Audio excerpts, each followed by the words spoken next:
Oh my. And we thought last week's gospel was tough.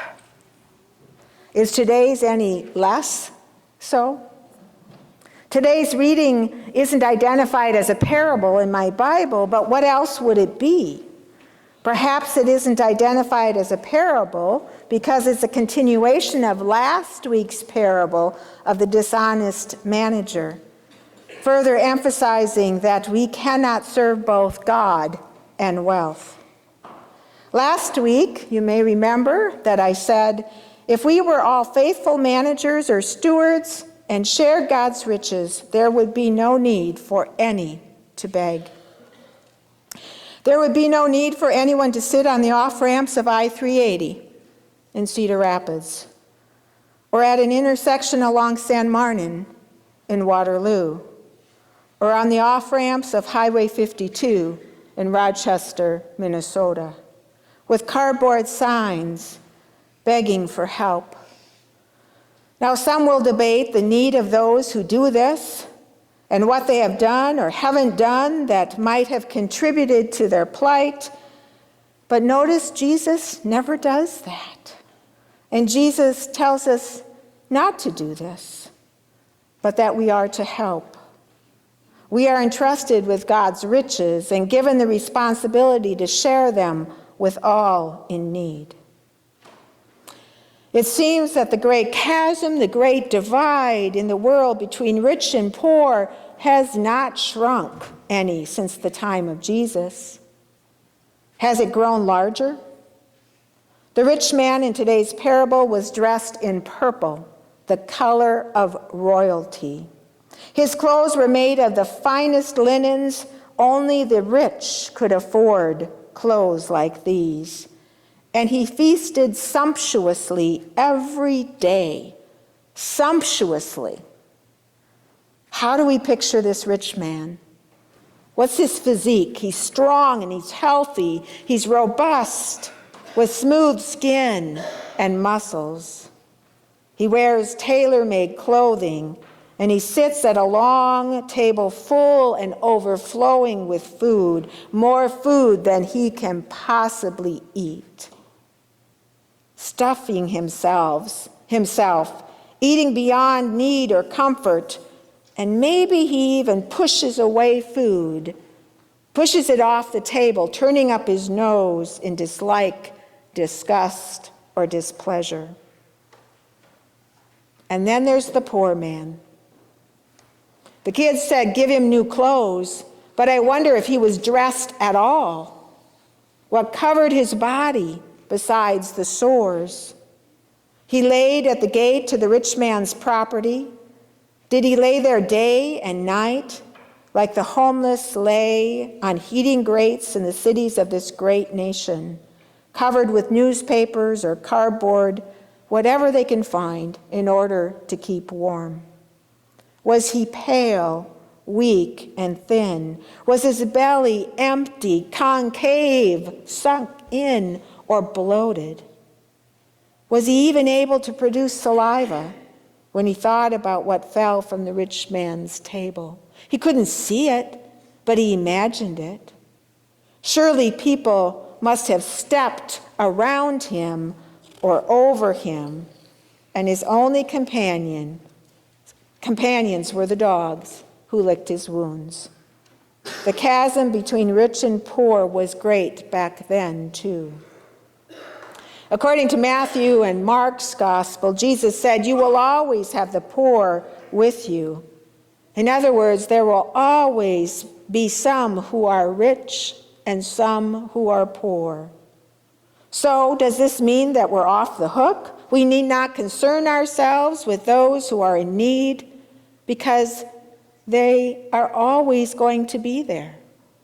Does this mean it's all right for us to eat, drink, and be merry while others have nothing to eat and no safe water to drink? Mitzi Smith, professor of New Testament at Columbia Theological Seminary in Georgia, suggests God doesn't create poverty, humans do. What humans create, humans can fix if they so desire. And I wonder, what would have been listed as the cause of death on Lazarus' death certificate? Would it have been poverty? Probably not.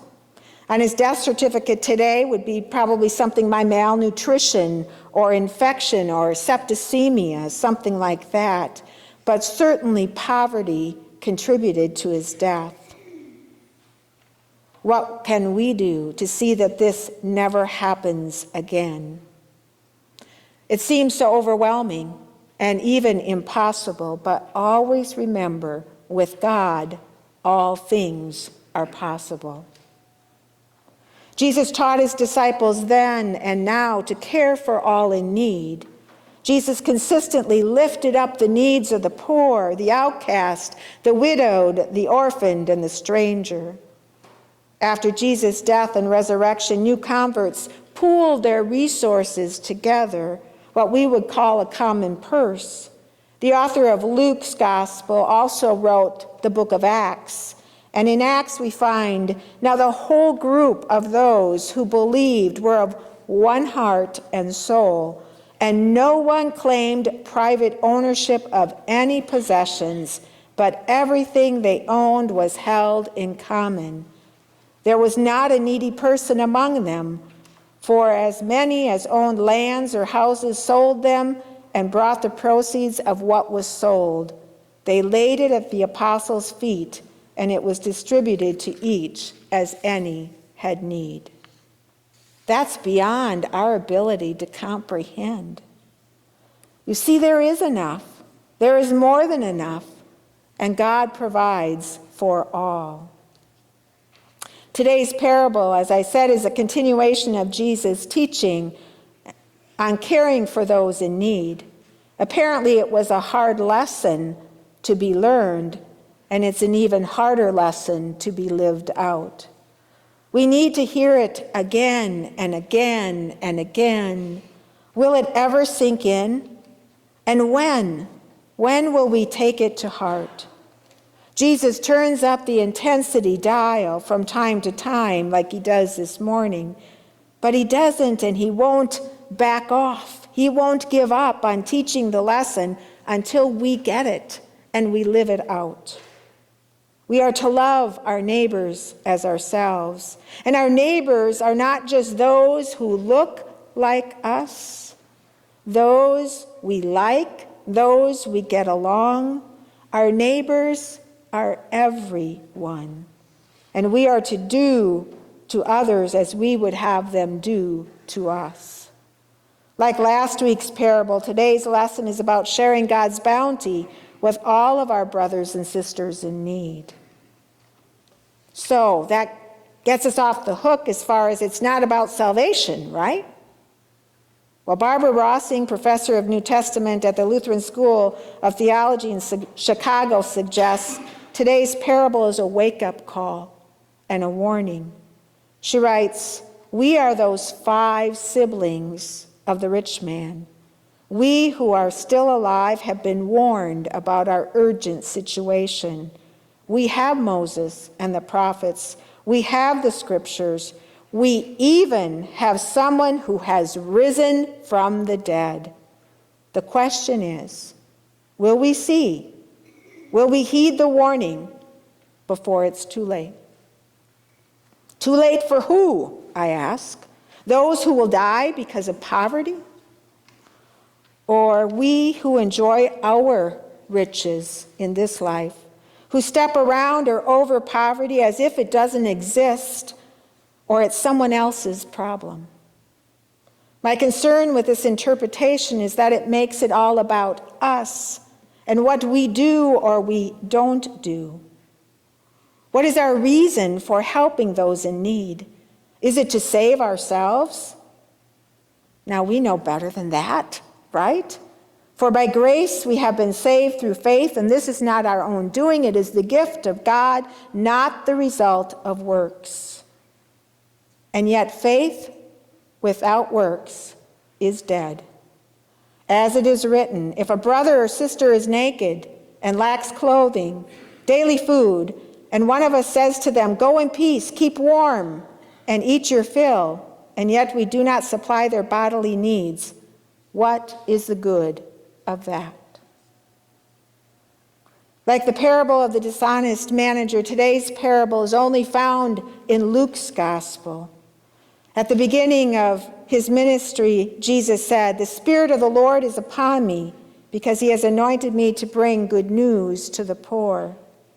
And in the Sermon on the Plain in Luke's gospel, Jesus said, "Blessed are you who are poor, for yours is the kingdom of God. Blessed are you who are hungry now, for you will be filled. Blessed are you who weep now, for you will laugh. But woe to you who are rich, for you have received your consolation. Woe to you who are full now, for you will be hungry. Woe to you who are laughing now, for you will mourn and weep." The meaning to the first commandment, "You shall have no other gods before me," is we are to fear, love, and trust God above all things. We are to love God with all our heart, soul, mind, and strength. We are to love our neighbors as ourselves, for we cannot serve both God and wealth. Amen.